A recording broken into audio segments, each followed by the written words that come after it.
Luc, merci Bonjour. beaucoup, d'avoir accepté notre invitation. Je vous remercie, pour votre temps qui sera très utile, à tous les étudiants de Kedge. Donc comment allez-vous? Très bien, et vous? Très bien aussi, merci beaucoup. Alors on peut démarrer avec la première question. Donc, vous pouvez nous parler de votre, parcours, à Kedge, programme, association, université partenaire, stage, tout ce que vous Ok. pouvez nous dire dessus.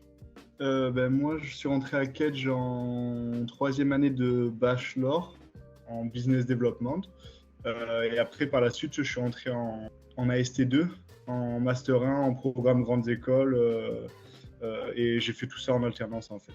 J'ai fait du coup 3 ans à Kedge au total. Et j'ai toujours été en alternance, en fait. D'accord. Voilà. Et après, en asso, j'ai fait le Citadingue. C'était très sympa.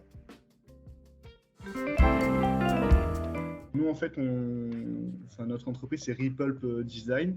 Donc, c'est un studio design dont la particularité, c'est de revaloriser les déchets de l'industrie agroalimentaire et notamment les pots d'agrumes. Il faut savoir que quand on fait du jus de fruits, par exemple, on va venir jeter la moitié du fruit. Et cette moitié qu'on va jeter n'est pas exploitable dans les composts parce que c'est trop acide en termes de pH et ça ne se donne pas non plus en nourriture animale. Du coup, on se retrouve avec une matière première qui est inexploitée à l'heure actuelle. Nous, on la réutilise et on la transforme en un nouveau matériau qu'on a breveté, qui s'appelle Repulp, avec lequel on va créer une gamme d'objets. L'entreprise existe depuis 3 ans. Le premier objet qu'on a sorti, c'est la tasse Repulp. C'est une tasse en 250 ml pour boire les boissons chaudes, boissons froides.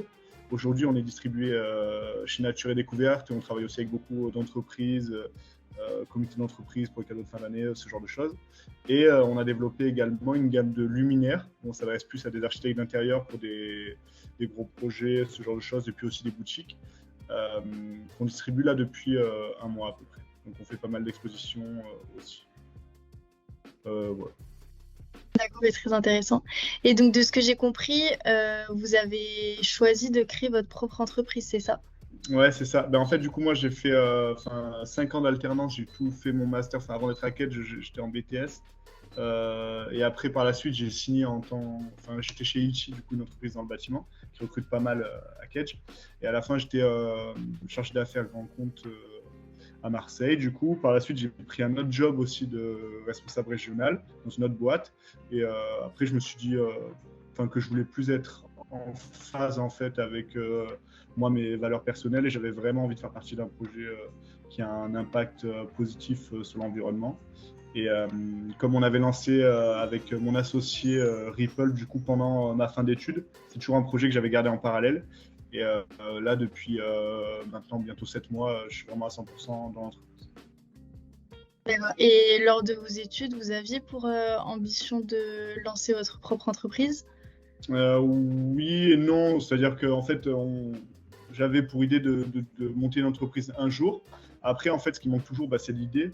Là, en fait, c'est que j'ai rencontré du coup Victoria, qui est mon associée, qui elle est issue d'un master en design, qui elle avait ce projet-là autour de l'agrume en fait. Et ce qu'on a fait, c'est qu'on s'est associés pour le monter ensemble, puisqu'on est complémentaires en fait. Parce que de la partie design et moi commercial. D'accord, parfait. Et si vous pouviez me parler des principales difficultés dans votre parcours d'entrepreneur? Le plus compliqué, il y a eu plusieurs, mais le plus compliqué, on va dire que ça a été vraiment de trouver des partenaires fiables, parce que du coup, comme nous, on est sur un nouveau matériau, euh, qu'on travaille comme du plastique, mais qui n'en est pas en fait, c'est assez compliqué de trouver des partenaires qui veulent bien utiliser ce matériau dans leur machine, puisqu'on parle de machines souvent à plusieurs centaines de milliers d'euros. Donc ça a été une problématique. Puis après, il y a aussi toujours la problématique du lancement du projet, de lever des fonds en fait, tout simplement, ce qui s'est bien passé. D'accord. Et les avantages et inconvénients d'être cofondateur de votre entreprise, qu'est-ce que vous avez pu Euh, rencontrer? Comme évoqué précédemment, l'avantage c'est la complémentarité, puisque moi du coup le design par exemple c'est pas du tout quelque chose que je vais maîtriser, j'ai pas du tout l'esprit créatif pour développer des objets ou même penser à ce genre de projet. Par contre du coup moi mes compétences c'est plus dans le commerce, Donc on va vraiment se compléter à ce niveau-là.